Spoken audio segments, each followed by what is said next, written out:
សូមស្វាគមន៍និងសូមជម្រាបសួរដល់បងប្អូនទាំងអស់គ្នាផងដែរដែលចូលមកទស្សនាវីដេអូនៅក្នុង Channel YouTube ខ្ញុំបាទវិជ្ជរិនទាំងអស់គ្នាជាទីមេត្រីបាទថ្ងៃនេះដែរខ្ញុំមានវីដេអូមួយទៀតហើយដើម្បីចែករំលែកឲ្យបងប្អូនយើងបានទស្សនាអំពីទស្សនវិជ្ជានៅប្រទេសកម្ពុជាយើងបាននៅឆ្នាំ2022យ៉ាងនេះទីតាំងដែលខ្ញុំកំពុងតែបង្ហាញនេះស្ថិតនៅក្នុងភូមិគោកអំពិលឃុំអូប្រាសាទស្រុកមង្គលបុរីខេត្តបន្ទាយមានជ័យបាទខ្ញុំនឹងថតបង្ហាញអំពីទស្សនវិជ្ជានៅភូមិសាស្ត្រនេះចែកជូនបងប្អូនទាំងអស់គ្នាបានទស្សនាបាទហើយនឹងភូមិអូប្រាសាទផងដែរនៅក្នុងនេះខ្ញុំថតបាន2ភូមិដើម្បីបង្ហាញអំពីទស្សនវិជ្ជានាពេលបច្ចុប្បន្ននៅចុងឆ្នាំ2022ឲ្យបងប្អូនទាំងអស់គ្នាបានទស្សនាពីទស្សនវិជ្ជានៅទីតាំងនេះផងដែរហើយយើងក៏លេខមកមើលទស្សនវិជ្ជាផ្លូវនេះគឺខាងក្រោមនេះបាទផ្លូវកស៊ូមួយខ្សែហ្នឹងគឺផ្លូវលេខ160ដែលយើងអាចធ្វើដំណើរទៅខាងឃុំរហាត់ទឹកនិងទៅខាង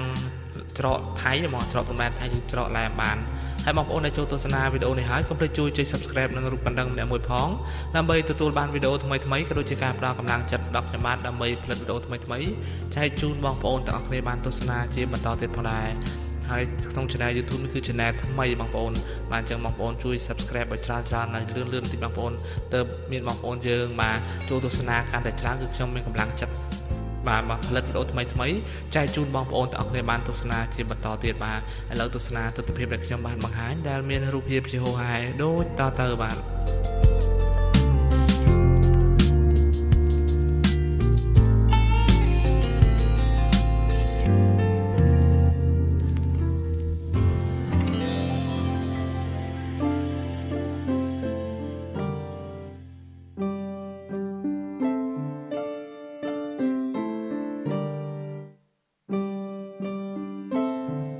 នេះខ្ញុំជាដ្រូនដល់ក្នុងភូមិហើយបាទទីតាំងដែលខ្ញុំកំពុងបង្ហាញគឺនៅភូមិគោកអំពិល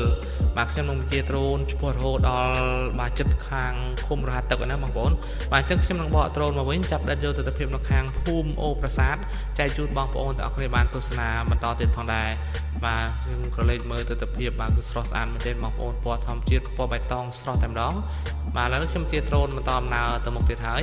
បាទអញ្ចឹងបងប្អូនដែលចូលទស្សនាវីដេអូនេះហើយកុំភ្លេចជួយ Subscribe និងរូបកណ្ដឹងម្នាក់មួយផងដើម្បីទទួលបានវីដេអូថ្មីៗពី Channel ខ្ញុំបាទ Vichearin Cambodia ទាំងអស់គ្នាផងដែរ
ខ្ញុំជាដ្រូនមកដល់ចុងភូមិហើយបងប្អូនបាទចុងភូមិគឺនៅខាង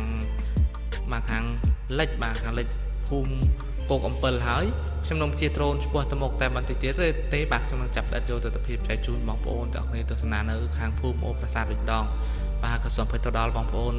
បាទពីចម្ងាយផងដែរចំពោះការអធិប្បាយរបស់ខ្ញុំបើមានការខ្វះខាតឬលើសលួសនៅពាក្យសម្ដីណាមួយក៏សូមអភ័យទោសដល់បងប្អូនពីចម្ងាយផងដែរយើងក៏លេខមើលទស្សនវិជ្ជាវាស្រែវាស្រូវដែលទឹកចំនួនកន្លែងនេះស្រកអត់តាន់អស់ទេបងប្អូនទឹកចំនួនប្រហែលខែមុនហ្នឹងស្រកកន្លែងខ្លះក៏ស្រកអស់កន្លែងខ្លះក៏នៅកន្លែងនេះក៏នៅមិនតាន់ធ្វើស្រែបានទេហើយស្រែបងប្អូននៅជាប់នឹងផ្លូវថ្នល់ហ្នឹង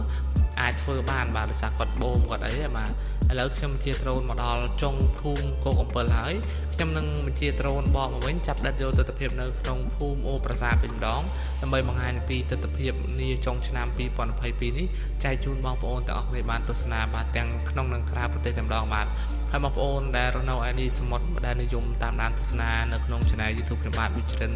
បាទទេសភាពស្រុកខ្ញុំហ្នឹងឥឡូវដោយសារ Channel មុនវាមានបញ្ហាបាទអញ្ចឹង បងប្អូនអាចចូលមកទស្សនានៅក្នុង channel YouTube ថ្មីរបស់ខ្ញុំបាទដែលមានឈ្មោះថា Vichearin Cambodia វិញម្ដងបាទអញ្ចឹងបងប្អូនដែលចូលទស្សនាវីដេអូនេះហើយកុំភ្លេចជួយគ្រប់គ្រងនៅ channel YouTube បាទខ្ញុំបាទថ្មីនេះផងបាទឥឡូវខ្ញុំថយដ្រូនមកក្រោយសិនដោយសារយើងជាដ្រូនបកវិញវាអាចនឹងកង់ថ្ងៃបាទឥឡូវខ្ញុំចាប់ដល់យុទ្ធភាពជាបន្តទៀតចែកជូនបងប្អូនទាំងអស់គ្នាបានទស្សនាវីដេអូនេះមានរយៈពេលដល់ជិត14នាទីណាស់បាទ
ខ្ញុំ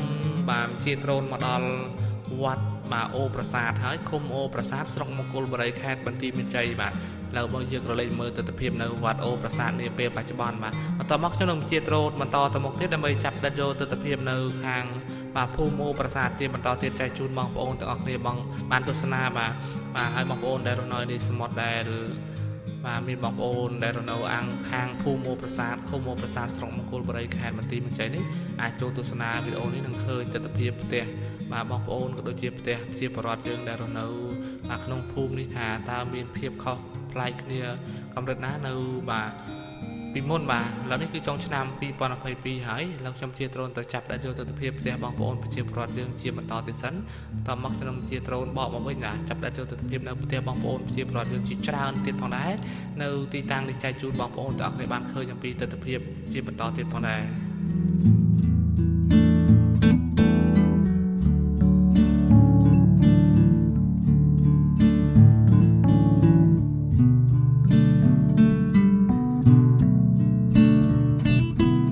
គឺភូមិអូប្រាសាទឃុំអូប្រាសាទស្រុកមង្គលបុរីខេត្តបន្ទាយមានជ័យផ្លូវនេះគឺផ្លូវខាងក្នុងបងប្អូនដែលធ្វើដំណើរតាមផ្លូវជាតិលេខ160គឺมันអាចឃើញនៅទីតាំងនេះបានទេបាទអញ្ចឹងខ្ញុំក៏ផ្តិតយកទស្សនវិជ្ជាបង្ហាញចែកជូនបងប្អូនពីលើអាកាសបាទថតពីលើអាកាសចឹងទៅបងប្អូនអាចទស្សនាឃើញគ្រប់ទីតាំងទីកន្លែងតែម្ដងខាងក្រោយនោះខៀវពណ៌បៃតងខាងក្រោយចឹងអូបងប្អូនតែសារទឹកស្រកអស់ហើយចឹងអត់មានទឹកទេឃើញតែពណ៌បៃតងមកជួនកាលក៏មានស្មៅមានអីចឹងបងប្អូនបាទឥឡូវខ្ញុំជាដ្រូនជិតដល់ចុងភូមិអូប្រាសាទហើយបាទទៅវីដេអូនេះទៅបានរយៈពេល9នាទីទៅចំណុចច្រើននាទីទៀតបងប្អូនបាទ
យើងក៏លេចមកមើលទស្សនវិជ្ជាវាស្រែបងប្អូនវាស្រែបងប្អូនយើងជ្រោតកាត់ហើយនៅខែនេះបាទគឺចុងខែ12ហើយ